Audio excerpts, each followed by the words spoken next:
What's up, everybody? I'm starting a new segment called Thursday Throwbacks. And today I'm going to review Burnt Offerings 1976. Let's go.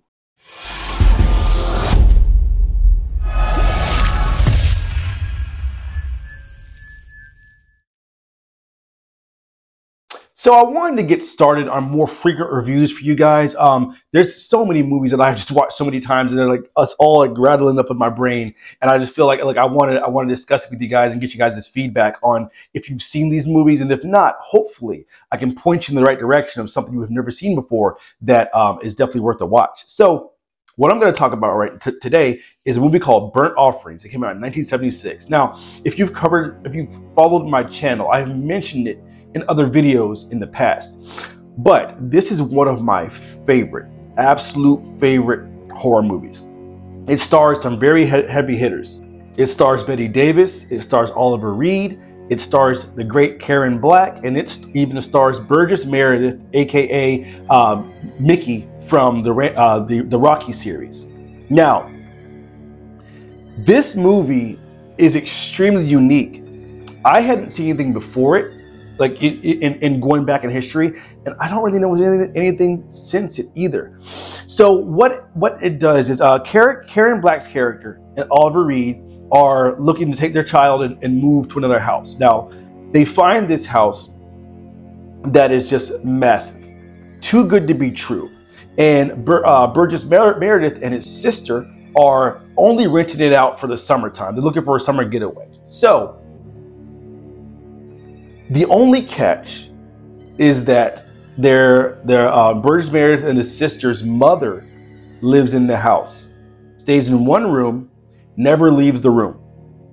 So if they want to take this house for the summertime, they have to care for their mother. Now, the mother is not shown when they're discussing the mother during this intro. And so they leave, and Oliver Reed's character, he's very skeptical because he's like, this is a gigantic house. We have this old woman to take care of, and they're just okay with us staying in the house with their mother. Something doesn't add up.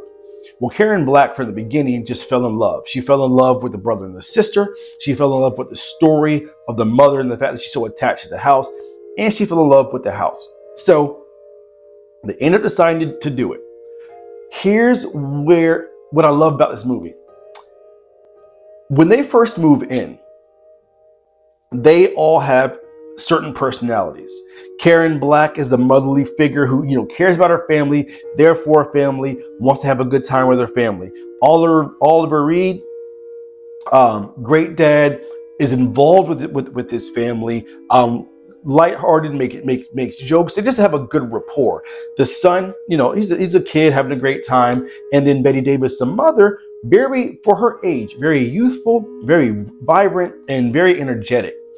And the first few minutes of the movie is spent showing you who these people are and what types of people they are, the nuances about them.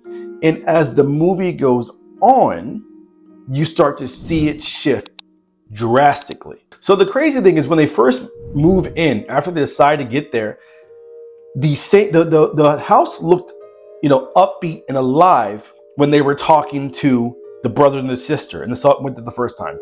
When they came back and the brother and sister had left, it looked old, it looked decrepit, it looked like it needed some renovation. In comes the family with their vibrant, bubbly selves, and Karen Black goes right to work, fixing the house up, taking care of the old lady, because that was the agreement. She said that she'd make the old lady her responsibility, and she would take care of her for the entire summer. So she dove headfirst into that. Now, as they're showing the interactions with the old lady, we never actually see the old lady. Karen Black goes to the door, and she just drops her food outside the door, and then comes back and takes the food. So out of nowhere, you start to see a drastic shift. There's a scene in the pool that starts the whole thing off, and it involves the father, Oliver Reed's character. He's a very fun-loving father, and a very fun and loving father. But in this scene, completely shifts, and it came out of absolutely nowhere. There was a pair of glasses found in the pool. He looks at them, and something come over him for that moment. And I'm not going to go into detail what happens after that. But that was just the introduction to what's to come. As the movie goes along, you start to see the house start to look younger. Younger, more vibrant, more up to date. Now, Betty Davis's character, who's Oliver Reed's mother, starts to sharply look older. Karen Black starts to spend all of her time in the house. And the only person that sees something's off is the son. The husband does kind of, and he's been trying to talk to Karen Black about it, but she always writes it off. So he kind of just, goes along with it. And this is the first, that's all I'm going to say for right now. It ends up going off the rails. You have to check it out. I will say this. This is the first horror movie that I've ever watched that the house is actually the slasher villain. It's not a haunted house movie. There's a difference. Haunted house movies generally have like an entity of some sort stuck in the house that haunts everybody else. There's no entity in this house. It's the house itself that whoever is in it, it feeds off of these people and gets stronger while they get progressively weaker and more, insane. I haven't seen anything before it or since.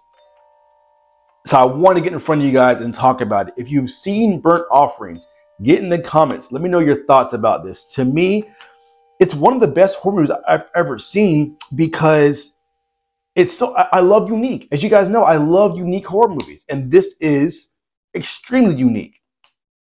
If somebody watched it today that maybe doesn't really appreciate the older horror movies or wants more of like the fast-paced stuff, it might not be the best for you. Because I can see an individual saying that it's boring, but it's set in the stage. Everything in it happens for a reason, and everything, and the runtime is as perfect as it could have been. Because in order to see and make more gravity of the situation when everything goes sideways, you had to see who these people were. This isn't a sequel. This isn't like a movie to build off of. This isn't something that you already have a window to these characters. These characters just appear. So in order for us as a viewer to feel more for them and feel more for the horror when it comes, we got to know who they were before that. So I think this was very, very well made horror movie. So that's the first one. I'm going to do this every Thursday. I'm going to go throwback to. I'm going to stay, in the earlier horror movies. But I'm open to suggestions. If there's anything you guys want to see me review, just let me know. Thursdays will be the day that I put out reviews. So thanks for joining me. This is Glad's Horror Channel, the best horror channel here on YouTube. See you guys next time.